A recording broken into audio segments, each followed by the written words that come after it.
Hey, I'm T, and this is From Prison to Reform, back again with some more food stamp nonsense for you guys.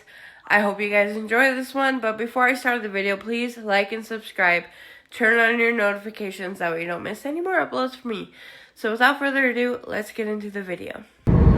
Okay, so I wanted to kind of say something about the whole food stamp EBT government shutdown thing. So Kel Lowry had put out all the eggs that her chickens had produced in her egg stand. She went and got extra food and put it out there. So that way if you had a need, you could go to her egg stand and you could get the food, some eggs.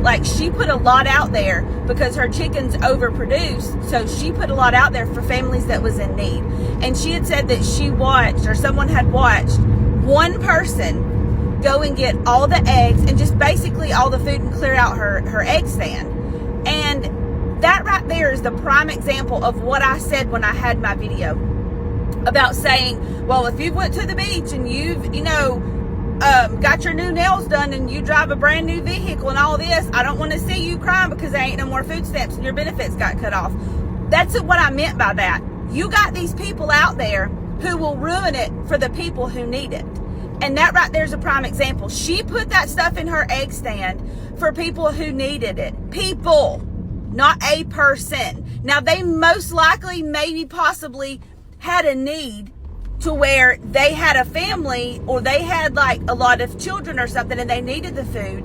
But you could have came in there and got a dozen or even 2 dozen of eggs, a couple of things you needed for food, and then came back to get more. Yes, there's a possibility that it might not have been there when you came back. But that's what I'm saying. People go out there and they abuse the EBT, the food stamps, welfare, all the things that the government gives you, they abuse it. And so for the elderly who need it, for the children who need it, for the single moms and dads who need it, for the disabled, for the veterans, all those people that need it, that sometimes can't even get it because you don't qualify. But other people go out there and lie on their applications and then they get it. And it's we had a patient who came in the clinic who has the flu, and it's that person was sitting there going, I can't afford this medication. Can we send in something different? She was elderly, and I said, do you not have insurance? And she's like, I don't. And I said, in her 70s, how do you not have insurance? And she's like, I just don't. And so we're trying to figure out how, to help her. I'm on the phone calling, trying to figure out what the cheapest thing is so we can get it for her. We gave her a coupon, and she was out there when we finally realized we had a sample that we could give her that was free of the same medicine, and she's out there in the parking lot. When we take it to her, she's crying because she said, I was just trying to figure out how I was going to pay $35 to get rid of the flu. It's sad that we have this world that we're living in nowadays, and you got people that's greedy like that couldn't care less about somebody else, but they're going to be greedy and try to take everything for themselves. That is a prime example of what I said when I said all these people are on food stamps, they're on welfare, they're taking all these benefits they can get from the government, but then they're taking all these lavish beach trips, and they're taking and going and spending all this money on new vehicles. And it's just, some people get Section 8 housing, you don't have to pay much for your rent. Well, okay, that's good, but then you take the income that you're saving from the government helping you out for a little while, you take that money and you save it up and you do better for yourself.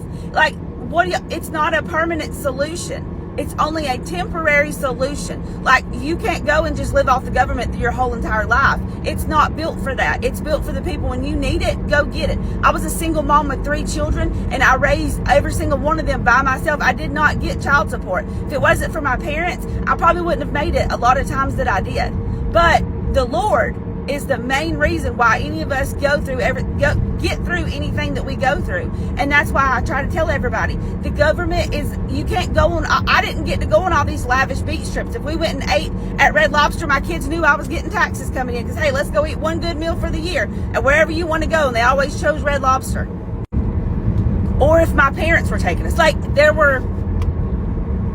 it just frustrates me, because when I had heard that she had put all that in her stand and one person took it, that's the prime example of the reason why I posted the post that I did, because it's ridiculous that people take advantage of things nowadays. And rant over, I know y'all didn't ask for this, but that's my 2 cents. I'm going to say something that's mind-blowing. Drug addicts deserve to eat. I literally see so many people saying that drug addicts don't deserve to be on food stamps, and I'm like, so they deserve to starve? What's worse is coming from Christians. And I'm like, guys, I'm pretty sure you know somebody that's a drug addict. How can you love thy neighbor but also like be judgmental and want them to starve? You don't have to answer that. That was rhetorical. Will go hungry. Children will go hungry. Children are going to go hungry. We have said this over and over and over.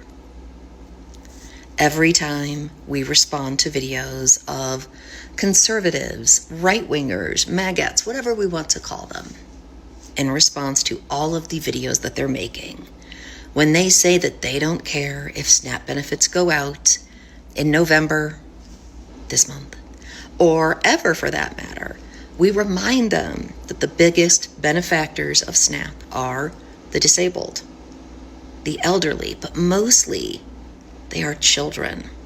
We remind them, the children will go hungry. Don't you want the children to be fed? The answer to that is no. They don't care because they just assume that all of those children will be brown, that those children will be black, because they have continued to buy the lie of the welfare queen that was trotted out by Ronald Reagan, although that welfare queen was a white woman.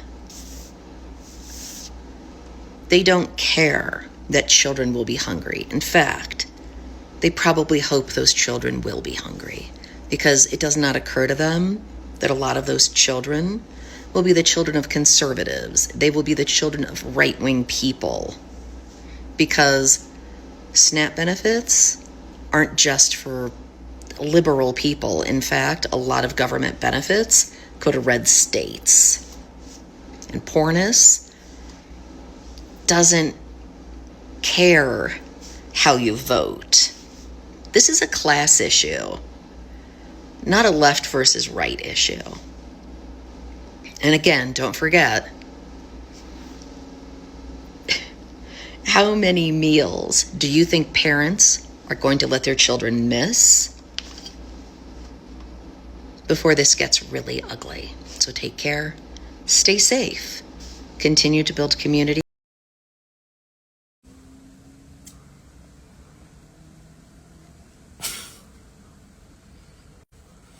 But you cool with them taking your taxes for a ballroom and whatever else they use it for, right? Oh.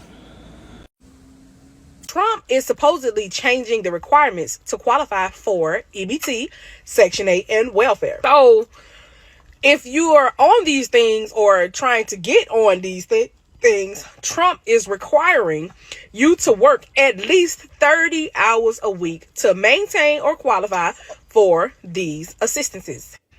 This is one of those changes that he's making that I don't think I'm upset with, because a lot of people use these assistances as crutches because they know that they can rely on this and don't have to do anything or do the bare minimum. So he's kind of pulling that crutch away from them and taking that dependency away from them. So I don't think I'm mad with this one. And that's why I'm saying desperation breeds ingenuity. If you take things away, it gives people an opportunity to figure it out. Like, just absolutely figure it out. Genuine question. So with the food stamps, do they only cover like junk food, like chips and popcorn and cereal and like all that stuff? Like, not saying cereal isn't healthy and like junk food or whatever, but like, does it only cover stuff like that? Or does it cover like all foods? All these come shopping with me, I'm using my food stamps like video, they're only buying junk food. So I'm just confused.